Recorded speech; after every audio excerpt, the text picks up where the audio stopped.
Christian Vassar, 5-yard TD run to make it 6-0 Trojans. A little bit later, Keegan Nickel will recover a fumble by Jackson Owens off the reception.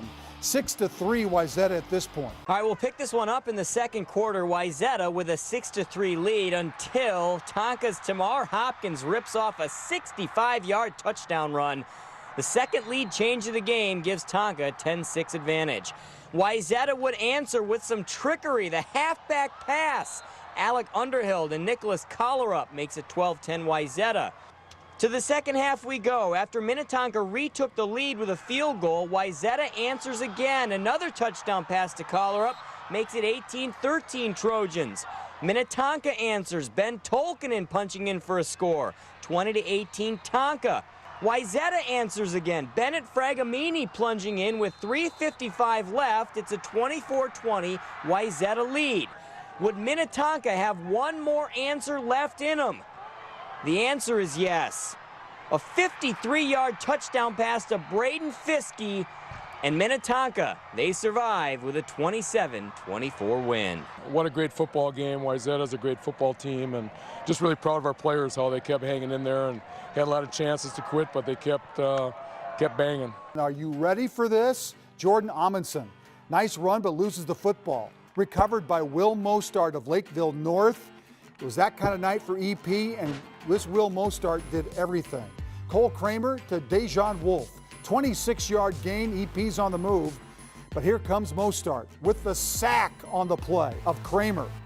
Later on, Preston Palmer with a tackle for loss. EP would miss a field goal on the drive, still no score. 40 seconds left first half. Kramer to Matt Sherman. This is a 16-yard gain to the 20. 6 seconds to go. They try a field goal, but watch. It's blocked. And then watch what happens. There's some confusion. Rajat Nelson picks it up and says, should I run? Yeah, run. And they do. It's a 92-yard return, but guess what? They had a block in the back. It's called back from penalty, 0-0 halftime. They travel to Lakeville North tonight, and this interception by Lakeville North's Eric Weckman got them to the 5. They would score soon after to go up on EP 7-0 in the. With a 7-yard TD run, first score of the game, 7-0 Lakeville North. 4th and 1. Brennan Kugler with a quarterback sneak. They get the first down. Panthers get it going again. It's Raja Nelson, 11 yards on this game as they eat up the EP defense. Nelson again, this time 10 tough yards inside. And then the next play. Brian Curtis was the one who scored that first touchdown, and here he adds another. Later in the third, that put North up 14-0. Punting from their own territory. Amundsen fakes it. 7 yards, first down, but the drive would fail. Panthers defense, they were on it all night. Ryan Mudgett, big hit right there. And then it's Mostart. Big sack by Will Mostart. And then watch this. It's Mostart again. He was relentless tonight. Lakeville North beat the #1 team in the state 14-0. Oh, it's special. We have not beat these guys in I want to say 12 years. It's just a great feeling that we're the first team to ever do it in Lakeville North history since the split. It just feels great. Hey, it's only the beginning. We take week by week.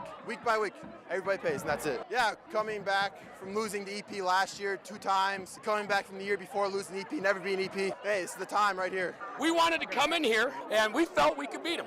You know, we think we got a great football team. But for kids to be at 0-0 at halftime, keep competing, and not show any signs of let-up is special. So just the way our guys battled at the end and the way we celebrated on the sidelines, it was a whole team effort. It's special. That's the best football team in the state of Minnesota for a lot of years running. You get them on your schedule so you find out how you measure up, and I think right now we measure up well. Prior Lake versus Maple Grove. First quarter, Prior Lake's Colin O'Connor back to pass, finds Parker Ellis wide open for the 35-yard touchdown, 7-zip Prior Lake. Maple Grove trying to answer back. Nate Elms, he's going to escape the pass rush here, somehow rolls out, throws the pass, but it's picked off by Noah Benson, and he is in for the pick 6, 13-0 Prior Lake. Crimson, though, have a great running back in Evan Hall. He's right up the middle for the touchdown, would also pick up the 2-point conversion. Well, they finally break through the season. They were hosting 6th-ranked Maple Grove, where the Crimson are driving for a tying touchdown second half. But right there, Nate Elm is picked off by Will Jones. This will turn out to be a crucial play, and that is because in the fourth quarter, the Lakers pull away. Backup quarterback Nate Radich throws 37 yards to Parker Ellis. Watch, caught it while he's backpedaling. Prior Lake 29, Maple Grove 11. The Lakers are 2-0. The Royals against the Raiders, and the Raiders gave the Royals the royal treatment. Christian hurt from 1 yard out, big man going through. After a scoreless first quarter, Roseville ripped off 20 points in the second before the half. Keith, an interception. This is what you call red zone quick six. Nobody there because they're at the 5 yard line. They were on their way. Roseville wins big at Woodbury, 27-7. Facing Edina tonight. Here's their quarterback, Max Carter. He finds Andrew Reuter. Great catch in traffic. 7-7 ball game at that point. Edina, though, answering back. Ethan Huffendick to Hamza Malim. Great catch in the end zone. A bunch of great catches tonight. 14-7 Edina. Fake punt right here by Game's Edina. tied at this point, too. Matt Kavanaugh keeping it himself. He's going to take it 14 yards. That's going to set up this. Watch it. Gets tipped, but goes in. That's the game-winning field goal. Edina takes it 17-14. That's crazy right there. Noka, Benedetto to Sean Shipman, 23-yard gain, and it would set up a touchdown for the Rebels in the first quarter against the Tornadoes. Nick Villamizer takes it 16 yards for the score. 7-0 Champlin Park at this point. They're not done. It's Otto to Seeley, 5-yard TD strike right here, and Champlin Park wins. Final score, we check it, 21-0. Both the Cougars and Eagles trying to bounce back from 1-point defeats in their second game of the season. Cougars on the road in Fridley.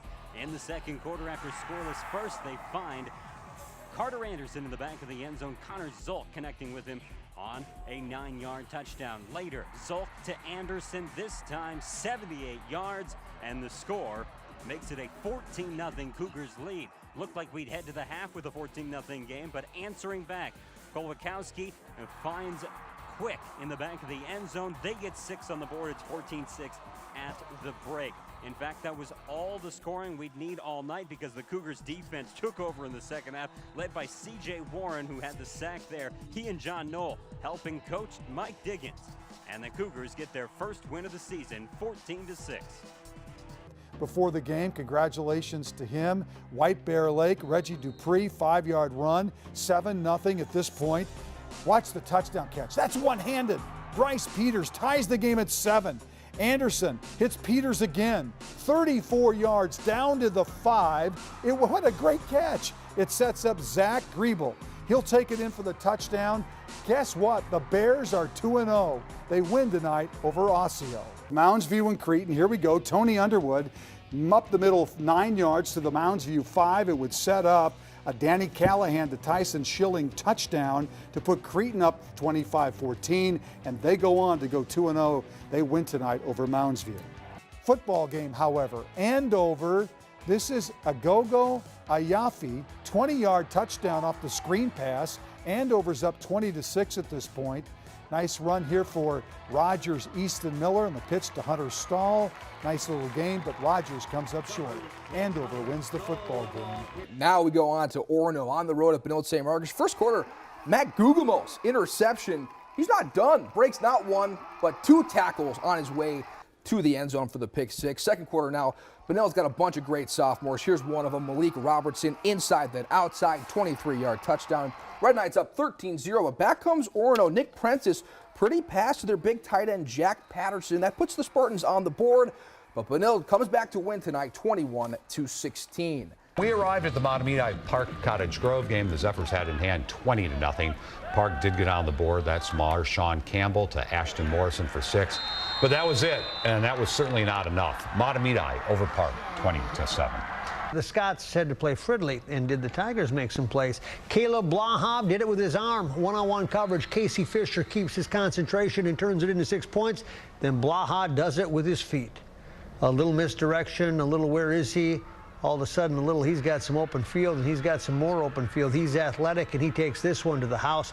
Part of a 42-0 night in favor of Fridley. And held up footballs, remembering someone who's gone through the cancer battle. That's pretty special. Eric Reitman picking off Burnsville's Landon Rochelle with the interception. Later, it's Bardwell bobbling the ball, a takedown for Eastview here. Eastview won the game tonight, 20-0 over Burnsville. T-shirts all week, big deal for them. Hosting St. Thomas Academy, Callan Happy, big touchdown run here, 70 yards. St. Thomas Academy wins the game tonight, 43-0. Home opener for Bemidji, and they put on a show for their fans. First drive of the game at the 2-yard line. The pitch to James Williams, sprints outside for the score. Lumberjacks go up 7-0. After the defense recovers a fumble, this looks familiar. The pitch to Williams loses it, but scores still 14-0 Bemidji. Still in the first quarter, Jacob Bieberg to Ryan Beaverdorf. They strike again. 32 yards out for the touchdown, just torches the defender. They go up 21-0. First play after yet another fumble recovery, another touchdown. Bieberg this time to Cade Peterson. Over the top, Bieberg showing off his arm today. They take a 28-0 lead as we switch sides. In the second quarter, the Jacks are driving. The pitch out to Will Faldorf. He goes untouched. The Lumberjacks cruise in this one. They get the win 41-0 and move to 2-0. Breck senior QB David Roddy has college football offers, but his offer from the Gophers to actually play hoops for Richard Pitino.